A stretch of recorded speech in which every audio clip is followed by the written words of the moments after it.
Hello everyone, সবাইকে সোনামণি learning সেন্টারে স্বাগত। আজ আমি নিয়ে এসেছি তোমাদের জন্য দ্বিতীয় পর্যায়ক্রমিক মূল্যায়ন ষষ্ঠ শ্রেণীর ভূগোলের সাজেশন। তোমরা 50 নম্বর পেতে হলে তোমরা এই সাজেশনটা অবশ্যই দেখবে, তার কারণ এবার তোমাদের 50 নম্বরের পরীক্ষা হবে, তার জন্য তোমাদের একটু বেশি পড়তে হবে। দেখো, আমি এর আগে সঠিক উত্তর নির্বাচন করো, শূন্যস্থান পূরণ করো, সত্য মিথ্যা নির্বাচন করো, বাম স্তম্ভ ডান স্তম্ভ মিলাও, এই যে প্রশ্নগুলো দেখতে পাচ্ছ, এই প্রশ্নগুলো আমি পার্ট 1-এ করিয়েছি। তোমরা যারা দেখোনি, ভিডিও ডেসক্রিপশন বক্সে লিঙ্ক থাকবে, সেখান থেকে দেখে নিও।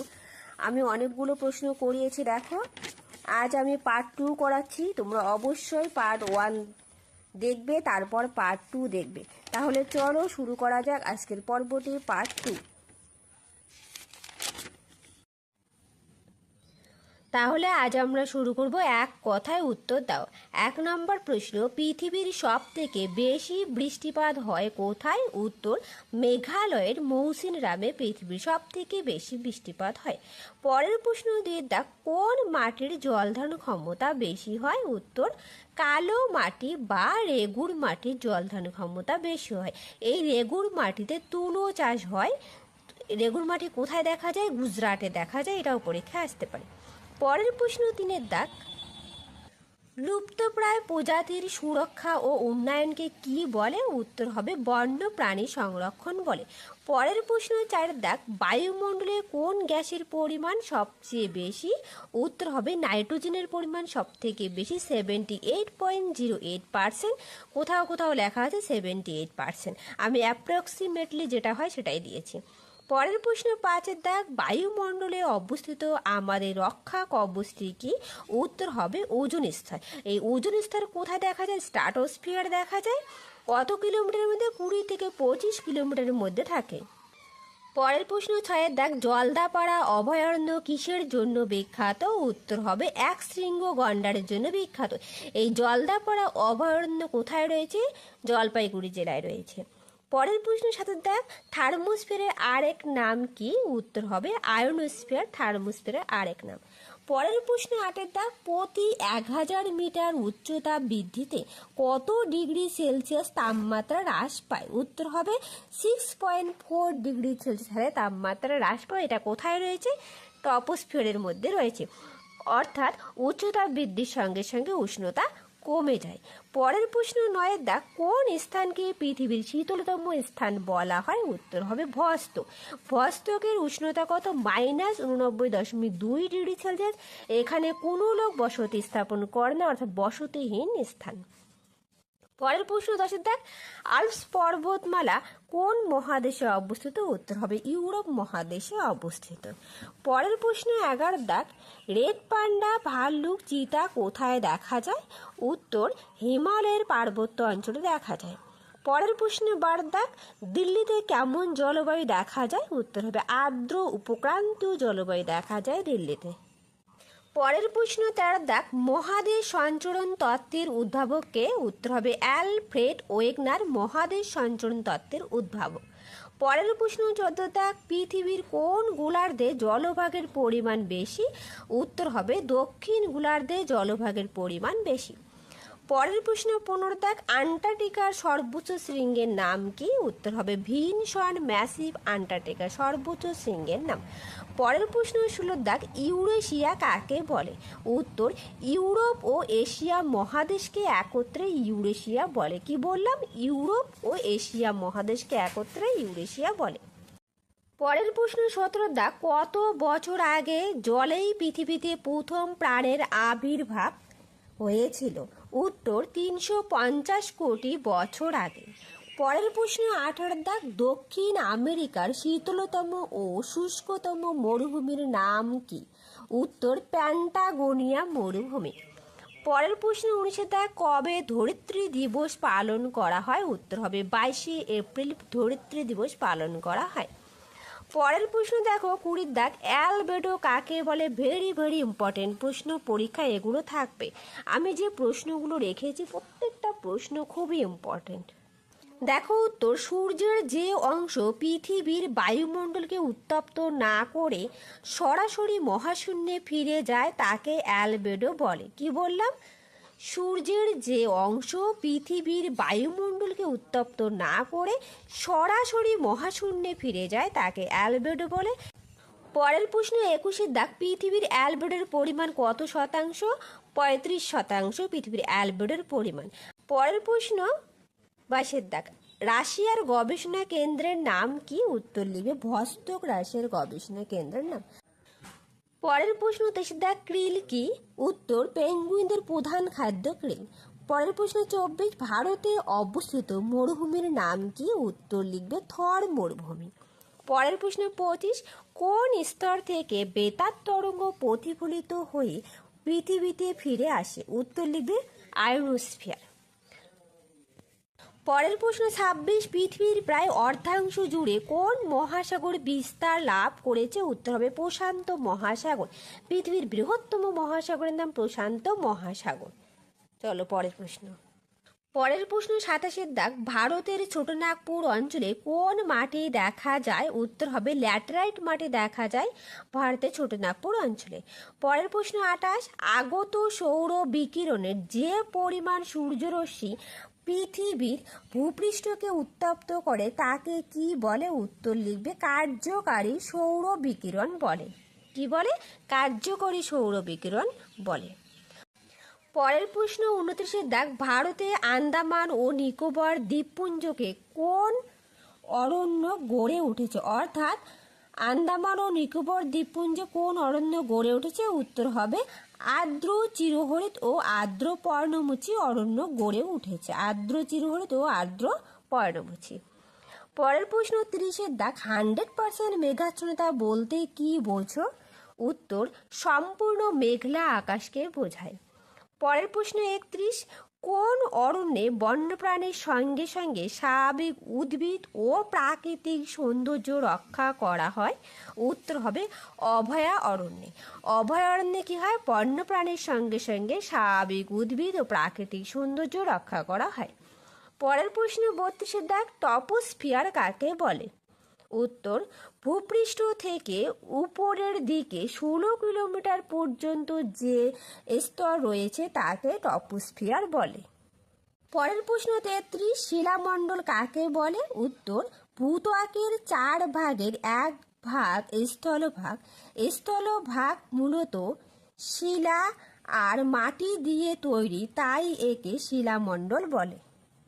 পরের প্রশ্ন 34, ভূত্বক কাকে বলে? উত্তর, পৃথিবীর সব থেকে বাইরের পাতলা শক্ত আস্তরণটিকে ভূত্বক বলা হয়ে থাকে।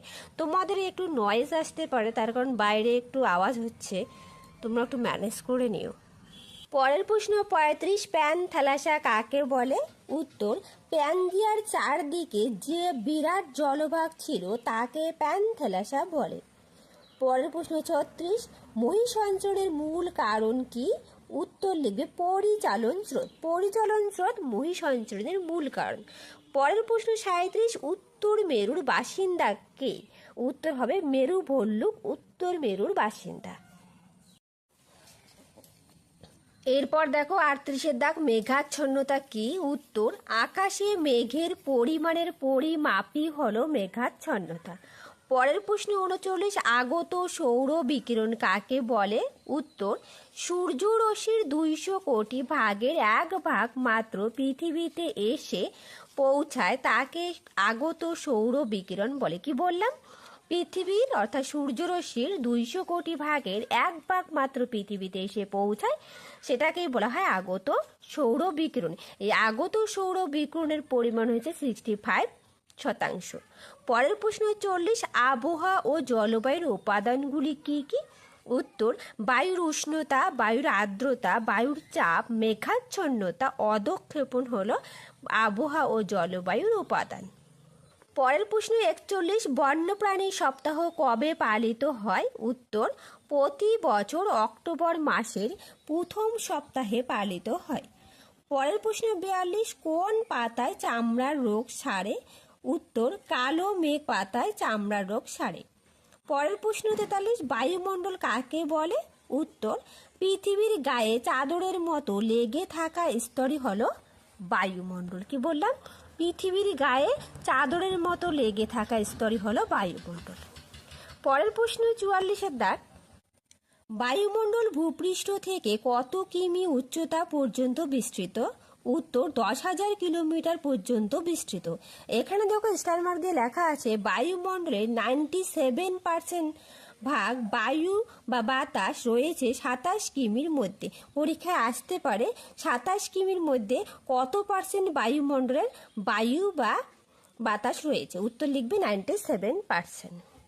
পরের প্রশ্ন 45, বায়ুমণ্ডলে অক্সিজেনের পরিমাণ কত? উত্তর, 21% বায়ুমণ্ডলে অক্সিজেনের পরিমাণ। পরের প্রশ্ন 46, কোন স্তরে মেঘ, ধুলোর কণা, জলকণা, মেঘ নেই বলছে? উত্তর হবে স্ট্র্যাটোস্ফিয়ার। যদি আসে বলতো তাহলে হতো টপোস্ফিয়ার। পরের প্রশ্ন 47-এর দাগ, কোন স্তরে উল্কাপিণ্ড পুড়ে ছাই হয়ে যায়? উত্তর হবে মেসোস্ফিয়ারে। মেসোস্ফিয়ারে উল্কাপিণ্ড পড়ে ছাই হয়ে যায়। পরের প্রশ্ন 48, মহাদেশগুলো বছরে কত সেমি করে সরে যাচ্ছে? উত্তর হবে 2 থেকে 20 সেমি করে। পরের প্রশ্ন 49, প্যানজিয়া কি? উত্তর, 50 কোটি বছর আগে পৃথিবীর মানচিত্র এখনকার মতো ছিল না। একটাই বিরাট অখণ্ড স্থলভাগ বা মহাদেশ ছিল যার নাম প্যানজিয়া। ভেরি ভেরি ইম্পর্টেন্ট প্রশ্ন। পরের প্রশ্ন 50-এর দাগ, পৃথিবীর তৃতীয় বৃহত্তম মহাসাগরের নাম কি? উত্তর, ভারত মহাসাগর পৃথিবীর তৃতীয় বৃহত্তম মহাসাগর। তাহলে প্রথম কি? প্রথম প্রশান্ত মহাসাগর, দ্বিতীয় আটলান্টিক মহাসাগর। পরের প্রশ্ন 51, অস্ট্রেলিয়া কোন মহাদেশের অন্তর্গত? উত্তর হবে ওশেনিয়া মহাদেশের অন্তর্গত। পরের প্রশ্ন 52, এশিয়ার প্রধান পর্বতশ্রেণীর নাম কি? উত্তর হবে হিমালয় পর্বতশ্রেণী। পরের প্রশ্ন 53, ইউরোপের প্রধান পর্বতশ্রেণীর নাম কি? উত্তর, আল্পস পর্বতশ্রেণী ইউরোপের প্রধান পর্বতশ্রেণী। পরের প্রশ্ন 54, উত্তর আমেরিকার প্রধান পর্বতশ্রেণীর নাম কি? উত্তর, রকি পর্বতশ্রেণী উত্তর আমেরিকার প্রধান পর্বতশ্রেণী। পরের প্রশ্ন 55, দক্ষিণ আমেরিকার প্রধান পর্বতশ্রেণীর নাম কি? উত্তর হবে আন্দিজ পর্বতশ্রেণী। এই যে পর্বতশ্রেণীগুলো বললাম এগুলো গুলিয়ে ফেলবে না, ঠিক আছে? পরের প্রশ্ন 56, আফ্রিকা মহাদেশ কয়টি দেশ রয়েছে? অর্থাৎ আফ্রিকা মহাদেশে কয়টি দেশ রয়েছে? 54টি দেশ রয়েছে। পরের প্রশ্ন 57, আফ্রিকার দীর্ঘতম নদী বা পৃথিবীর দীর্ঘতম নদীর নাম কি? উত্তর হবে নীল নদ। পরের প্রশ্ন 58, উত্তর গোলার্ধের তুলনায় দক্ষিণ গোলার্ধে জলভাগের পরিমাণ কত বেশি? উত্তর হবে 15% বেশি। পরের প্রশ্ন 59, বার্ডমোর হিমবাহ কোথায় অবস্থিত বা বরফহীন উপত্যকা বরফের স্তূপ কোথায় দেখা যায়? উত্তর হবে আন্টার্কটিকায় দেখা যায়। পরের প্রশ্ন 60, পৃথিবীর শীতলতম বসতিহীন স্থানের নাম কি? উত্তর হবে ভস্টক পৃথিবীর শীতলতম বসতিহীন স্থান। পরের প্রশ্ন 61, দক্ষিণ গঙ্গোত্রী গবেষণা কেন্দ্র কত সালে স্থাপিত হয়? উত্তর, 1982 সালে স্থাপিত হয়। পরের প্রশ্ন 62, কোন পদ্ধতিতে বায়ুমণ্ডল সব থেকে বেশি উত্তপ্ত হয়? উত্তর, বিকিরণ পদ্ধতিতে বায়ুমণ্ডল সব থেকে বেশি উত্তপ্ত হয়। পরের প্রশ্ন 63, 0% মেঘাচ্ছন্নতা কথার অর্থ? উত্তর লিখবে পরিষ্কার আকাশ। 0% মেঘাচ্ছন্নতা বলতে পরিষ্কার আকাশকে বোঝায়। পরের প্রশ্ন 64, 25% মেঘাচ্ছন্নতা কথার অর্থ? উত্তর লিখবে আংশিক মেঘলা। পরের প্রশ্ন 65, পৃথিবীর তাপমণ্ডলকে কয় ভাগে ভাগ করা হয় তার নাম কি কি? উত্তর, 3 ভাগে ভাগ করা হয়, উষ্ণমণ্ডল, নাতিশীতোষ্ণ মণ্ডল এবং হিমমণ্ডল। 3 ভাগে ভাগ করা হয়। পরের প্রশ্ন 66, কোথায় তাপমাত্রার প্রসার খুব বেশি? উত্তর, রাজস্থানে। পরের প্রশ্ন 67, ভারতের জলবায়ু কেমন প্রকৃতির? উত্তর, ক্রান্তীয় মৌসুমী জলবায়ু। পরের প্রশ্ন 68, ভারতের 20টি বিরল অঞ্চলের নাম কি? উত্তর, রাজস্থানের থর মরুভূমি ভারতের 20টি বিরল অঞ্চল। পরের প্রশ্ন 69, মৌসুমী বায়ুর আগমন কাল কোন সময়ে হয়? উত্তর হবে বর্ষাকালে হয় মৌসুমী বায়ুর আগমন কাল।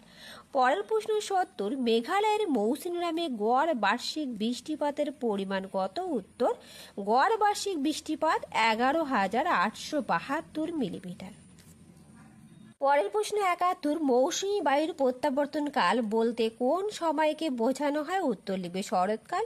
পরের প্রশ্ন 72, পলি মাটি কোথায় কোথায় দেখা যায়? উত্তর উত্তরপ্রদেশ, বিহার, পশ্চিমবঙ্গ, পাঞ্জাব এবং হরিয়ানাতে দেখা যায়।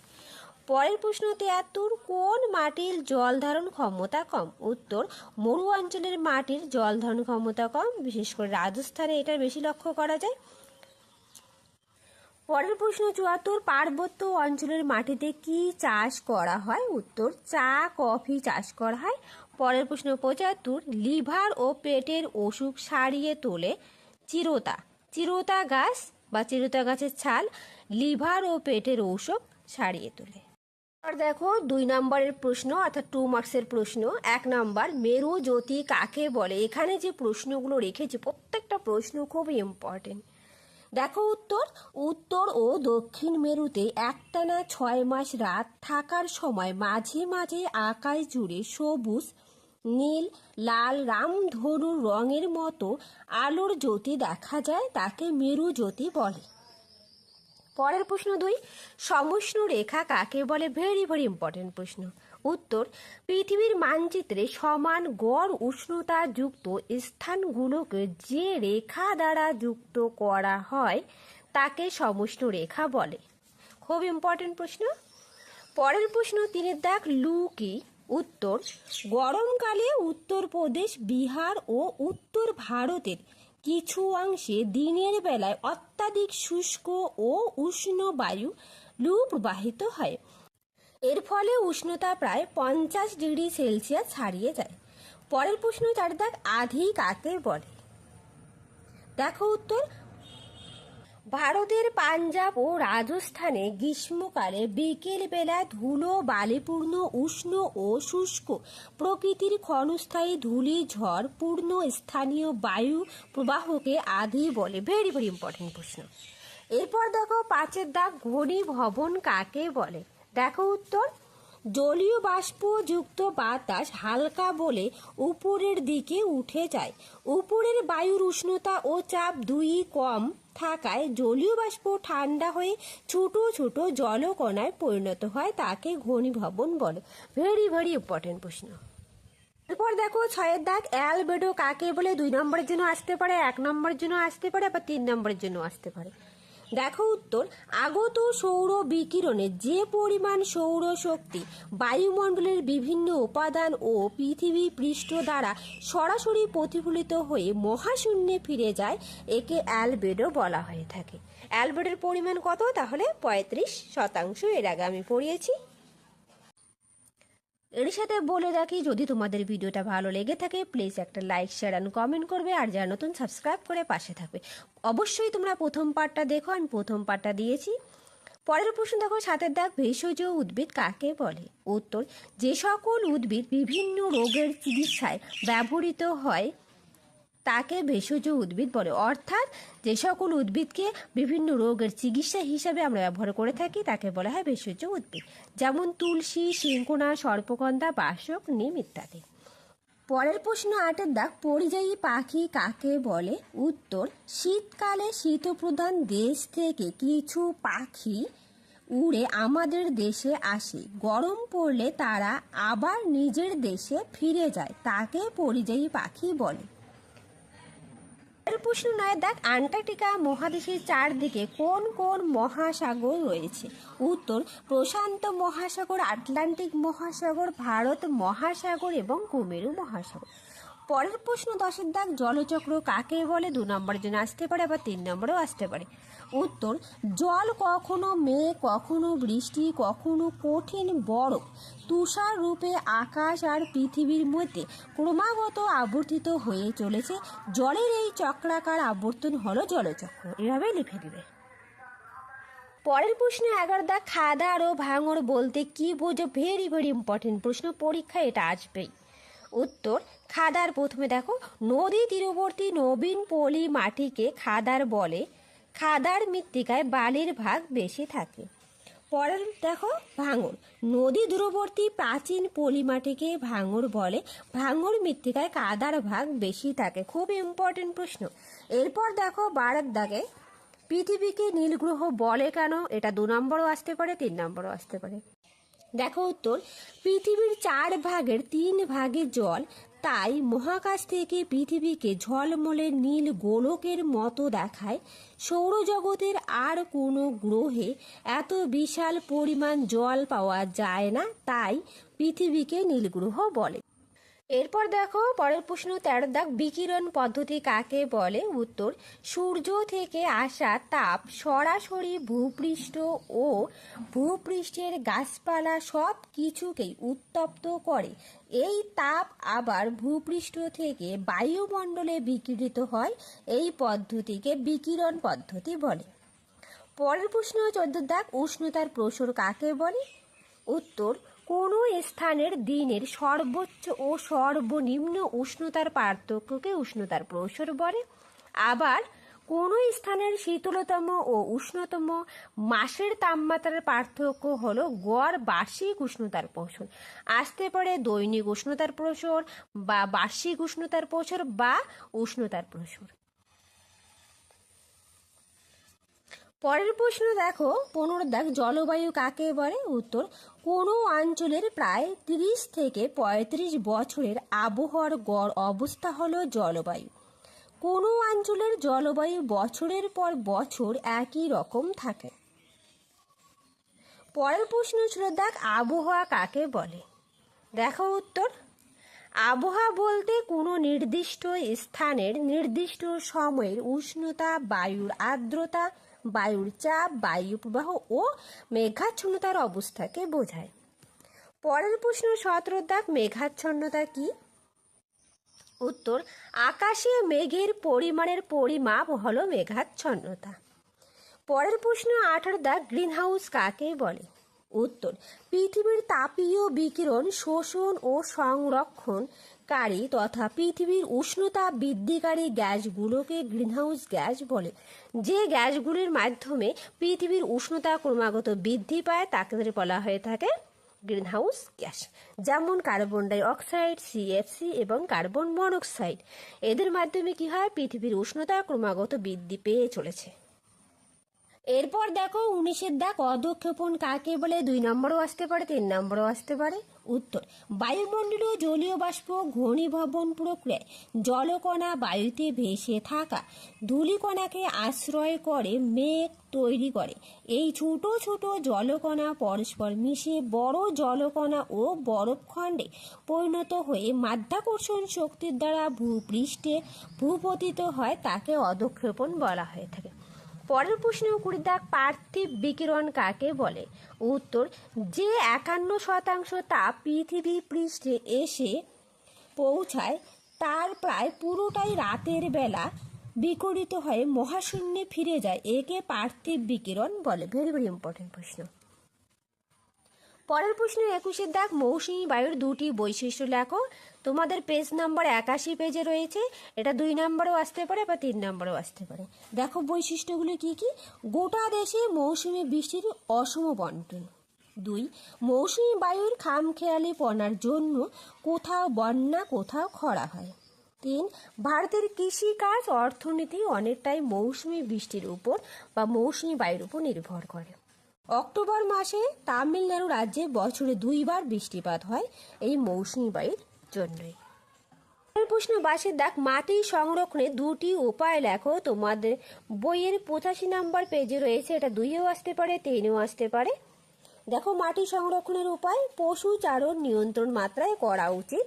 2, মাটির বেশি গভীরে খনিজ সম্পদ আহরণ বন্ধ করা উচিত। 4, গাছ কাটা বন্ধ করা উচিত। 6, অনেক বেশি সংখ্যায় চারা গাছ লাগানো উচিত। তোরা প্রত্যেকেই খাতায় নোট ডাউন করবে, দেখবে শুনলে এবং লিখলে অনেকটা পড়া এখানেই মুখস্থ হয়ে যাবে। ঠিক আছে? দেখো 23 দাগ, জাতীয় উদ্যান কাকে বলে? উত্তর, যেখানে বন্যপ্রাণীর সাথে স্বাভাবিক উদ্ভিদ ও প্রাকৃতিক সৌন্দর্য রক্ষা করার দিকেও নজর দেওয়া হয় তাকে জাতীয় উদ্যান বলে। যেমন কাজিরাঙা জাতীয় উদ্যান। এই কাজিরাঙা জাতীয় উদ্যান একশৃঙ্গ গন্ডারের জন্য বিখ্যাত। কাজিরাঙা জাতীয় উদ্যান অসমে অবস্থিত। দেখো, আমি 2 নম্বরের প্রশ্নগুলি লিখিয়ে দিয়েছি, আর 5 নম্বরের প্রশ্নগুলো আমি পেজ নাম্বার বলে দেবো, তোমরা বইয়ের থেকে পড়ে নেবে।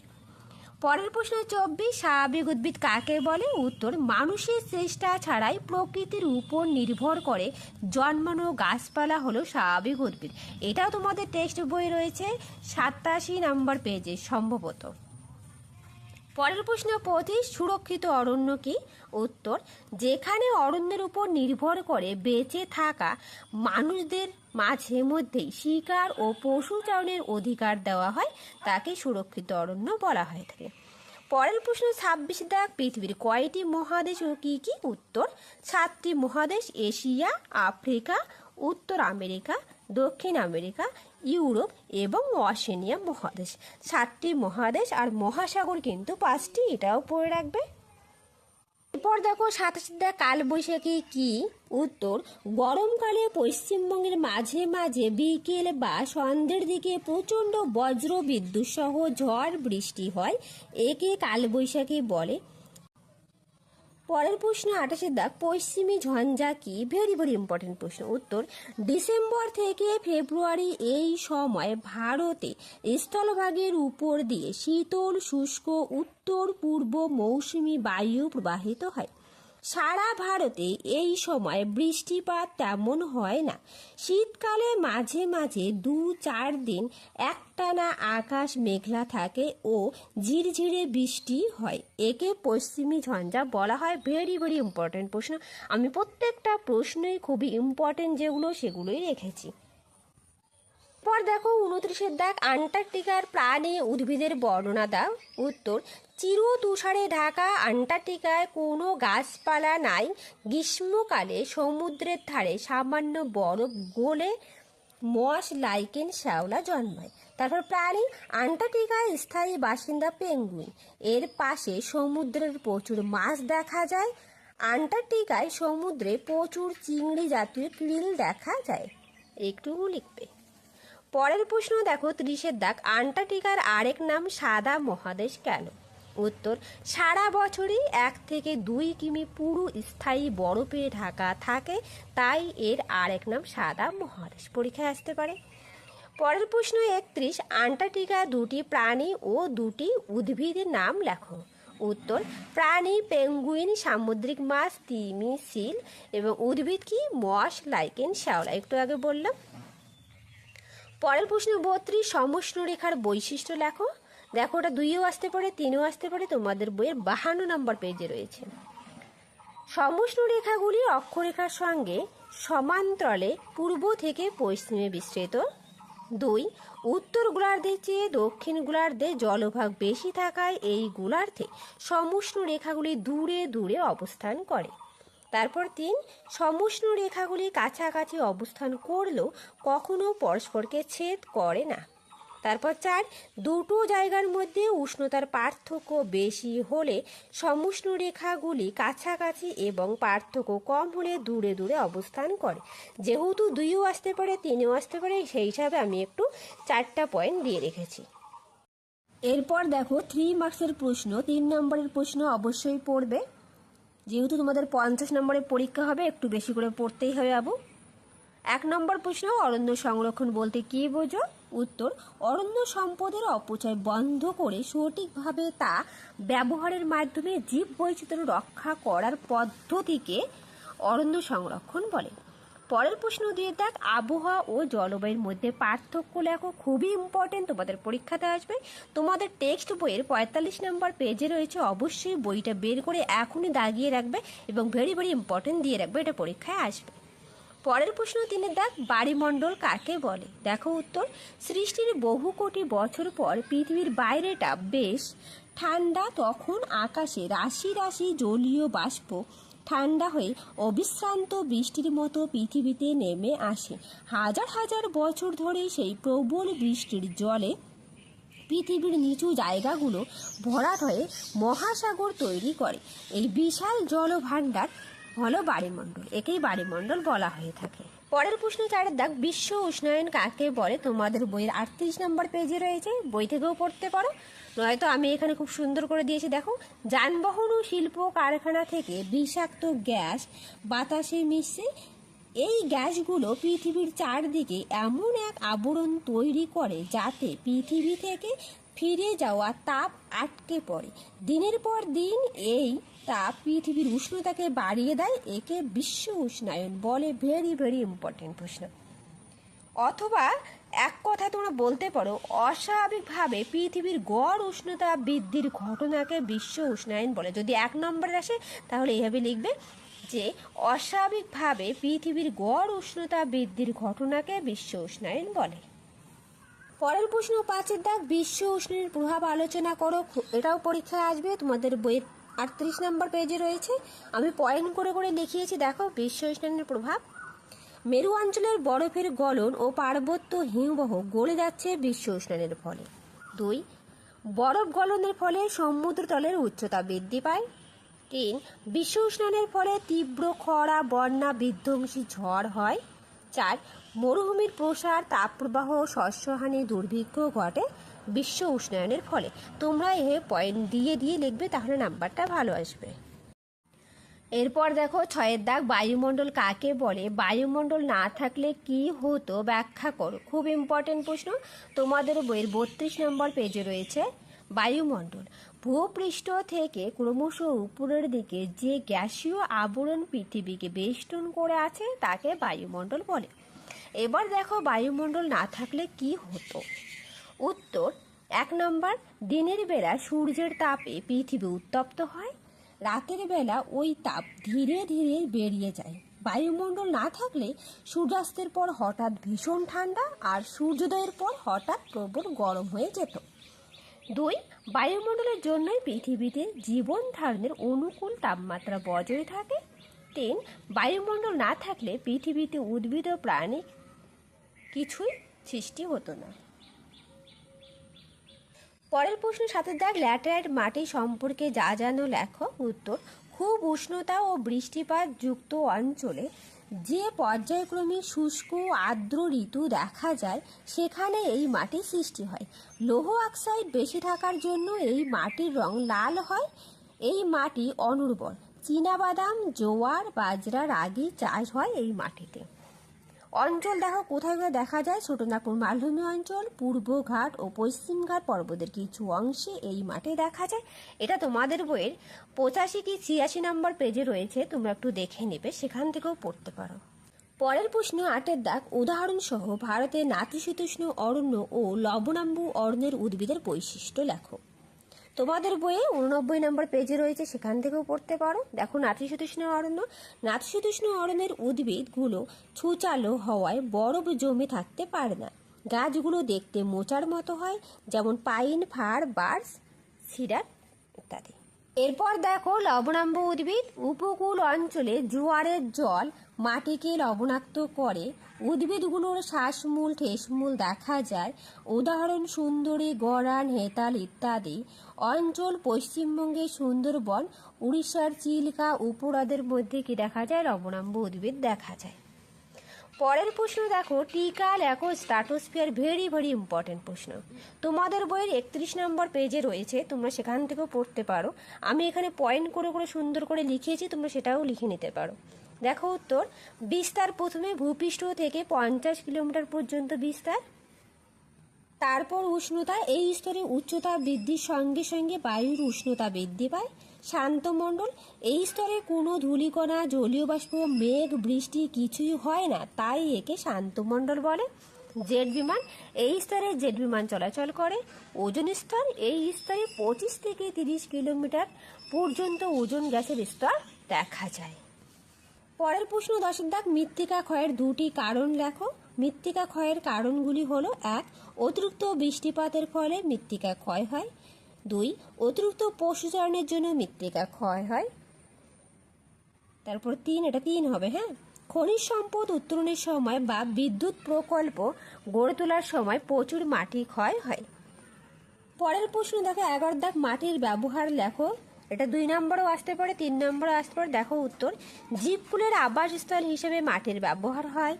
2, বৃক্ষ ও বনভূমি সৃষ্টির জন্য মাটির ব্যবহার হয়। 3, পরিবেশের আর্দ্রতা রক্ষা করার জন্য মাটির ব্যবহার হয়। 4, কৃষিকাজ ও পশুচারণের জন্য মাটির ব্যবহার হয়। 5 কুটির শিল্প প্রতিমা নির্মাণের জন্য মাটির ব্যবহার হয়। এটাও তোমাদের দেখবে কি 85 কি 87 পেজের মধ্যে রয়েছে, ঠিক আছে, সেখান থেকেও পড়তে পারো। এরপর দেখো 12 দাগের প্রশ্ন, বায়ুমণ্ডলের প্রয়োজনীয়তাগুলি কি কি? উত্তর, জীবের জন্ম, বৃদ্ধি, বিকাশ ও প্রাণ ধারণের জন্য আলো, তাপ, বায়ু, বৃষ্টিপাতের একমাত্র উৎস হলো বায়ুমণ্ডল।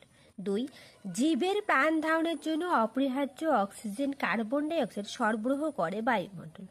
3, বায়ুমণ্ডলের ওজোন স্তর সূর্য থেকে আগত ক্ষতিকারক অতিবেগুনি রশ্মি শোষণ করে জীবমণ্ডলকে রক্ষা করে। এগুলো হচ্ছে বায়ুমণ্ডলের প্রয়োজনীয়তা। দেখো 3 নম্বরের প্রশ্ন আমি 12টা দিয়েছি, এবং যেগুলো 2 নম্বর দিয়েছি ওগুলোও কিন্তু 3 নম্বরের জন্য আসতে পারে। এরপর দেখো 5 নম্বরের প্রশ্ন। 5 নম্বরে যে প্রশ্নগুলো দিয়েছি প্রত্যেকটা প্রশ্ন খুব ইম্পর্টেন্ট। 1 নম্বর প্রশ্ন, পৃথিবীর তাপমণ্ডলকে কয়টি ভাগে ভাগ করা হয় ও কি কি? প্রত্যেক তাপমণ্ডল সম্পর্কে আলোচনা করো। তোমাদের বইয়ের পেজ 52 নম্বর পৃষ্ঠার মধ্যে রয়েছে, তোমরা সেখানে দেখবে খুব সুন্দর করে দেওয়া আছে, পিকচার সহ দেওয়া আছে, তোমরা পিকচারটা বাড়িতে প্র্যাকটিস করবে। পরের প্রশ্ন 2, আন্টার্কটিকার ভবিষ্যৎ সম্পর্কে লেখো। তোমাদের বইয়ের 42 নম্বর পৃষ্ঠায় রয়েছে। পরের প্রশ্ন 3, আন্টার্কটিকার জীবজগৎ সম্পর্কে লেখো। তোমাদের বইয়ের 41 নম্বর পেজে রয়েছে। পরের প্রশ্ন 4 দাগ, বায়ুমণ্ডলের স্তর বিন্যাস করে সেগুলি আলোচনা করো, বা পৃথিবীর বায়ুমণ্ডলের স্তরগুলির সংক্ষিপ্ত পরিচয় দাও। খুব ইম্পর্টেন্ট, তোমাদের বইয়ের 31 নম্বর পেজে রয়েছে। পরের প্রশ্ন 5 দাগ, গাছ আমাদের কি কি উপকার করে? তোমাদের বইয়ের 90 নম্বর পেজে রয়েছে, সেখান থেকে পড়ে নেবে। পরের প্রশ্ন 6, মাটির সংরক্ষণ করতে গেলে কি কি করতে হবে? তোমাদের বইয়ের 86 নম্বর পেজে খুব সুন্দর করে দেওয়া আছে। পরের প্রশ্ন 7, অরণ্য আমাদের বন্ধু ব্যাখ্যা করো। 90 নম্বর পৃষ্ঠায় রয়েছে। পরের প্রশ্ন 8, ভারতের স্বাভাবিক উদ্ভিদকে কয় ভাগে ভাগ করা হয় ও কি কি? যে কোনো একটি ভাগ সম্পর্কে আলোচনা করো। তোমাদের বই 87 নম্বর পৃষ্ঠায় রয়েছে। পরের প্রশ্ন 9, ভারতের জলবায়ুতে মৌসুমী বায়ুর প্রভাব আলোচনা করো। ভেরি ভেরি ইম্পর্টেন্ট, তোমাদের বই 82 নম্বর পেজে রয়েছে। পরের প্রশ্ন 10, বিশ্ব উষ্ণায়ন কাকে বলে? বিশ্ব উষ্ণায়নের প্রভাব বা ফলাফল লেখো। 38 নম্বর পেজে রয়েছে, সেখান থেকে পড়ে নেবে। এমনকি আমি লিখিয়েছি 3 নম্বরে, সেখান থেকেও তোমরা পড়ে নিতে পারো। পরের প্রশ্ন 11, বায়ু উচ্চচাপ ও নিম্নচাপ কাকে বলে? উচ্চতাপ বৃদ্ধির সঙ্গে সঙ্গে উষ্ণতা হ্রাস পায় কেন? তোমাদের বইয়ের 51 নম্বর পৃষ্ঠাতে রয়েছে। পরের প্রশ্ন 12 দাগ, মহাদেশ সঞ্চরণ তত্ত্ব কি? পরিচলন বৃষ্টিপাত বলতে কি বুঝো? তোমাদের বইয়ে 34 নম্বর পৃষ্ঠায় রয়েছে, সেখান থেকে পড়ে নেবে। পরের প্রশ্ন 13 দাগ, পৃথিবীর 2 গোলার্ধে জলভাগ স্থলভাগ বন্টনের সংক্ষিপ্ত পরিচয় দাও। 37 নম্বর পেজে রয়েছে। পরের প্রশ্ন 14, ভারতের জলবায়ুতে ঋতুগুলো মাস অনুসারে সাজাও।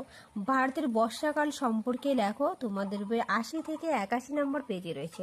এই প্রশ্নের উত্তরগুলো আমি লিখে দেইনি, তার কারণ ভিডিওটা অনেক বড় হয়ে যাচ্ছে, এই জন্য তোমরা বই থেকে পড়ে নেবে। পরের প্রশ্ন 15, বায়ুমণ্ডলের উত্তপ্ত হওয়ার পদ্ধতিগুলো আলোচনা করো। 46 নম্বর পেজে রয়েছে, খুব ইম্পর্টেন্ট, পরিচালন পদ্ধতি, বিকিরণ পদ্ধতি এবং পরিবহন পদ্ধতি, এই পদ্ধতিগুলো। পার্থক্য লেখো, আবহাওয়া ও জলবায়ুর মধ্যে পার্থক্য, পরিচালন বৃষ্টিপাত ও শৈলক্ষেপ বৃষ্টিপাতের মধ্যে পার্থক্য। এই বৃষ্টিপাতের পার্থক্যটা আমি দেখিয়ে দিচ্ছি, তোমাদের বইয়ে নেই, তোমরা একটু পারলে স্ক্রিনশট করে নাও। দেখো, পরিচালন বৃষ্টি ও শৈলক্ষেপ বৃষ্টির মধ্যে পার্থক্য, তোমরা এই পার্থক্যটা একটু স্ক্রিনশট করে নাও, আমি মাঝখানে ধরে রেখেছি, ঠিক আছে? খুব সুন্দর করে দেওয়া আছে বিষয়, সংজ্ঞা, তারপর প্রক্রিয়া, মেঘ, উপযুক্ত পরিবেশ, অঞ্চল। তারপর দেখো টিকা লেখো, পড়বে টপোস্ফিয়ার 31 নম্বর পেজ, মেসোস্ফিয়ার 31 নম্বর পেজ, জলচক্র 34 নম্বর পেজে রয়েছে, বায়ুমণ্ডল আমি লিখিয়েও দিয়েছি, তোমাদের বইয়ে 33 নম্বর পেজে রয়েছে, পরিচালন পদ্ধতি 47 নম্বর পেজে রয়েছে। 5 নম্বরের জন্য আমি 15টা প্রশ্ন দিয়েছি, অবশ্যই এই প্রশ্নগুলো পড়বে। দেখো, এখানে 2 নম্বরের কিছু প্রশ্ন বাকি রয়ে গেছে, খেয়াল করিনি।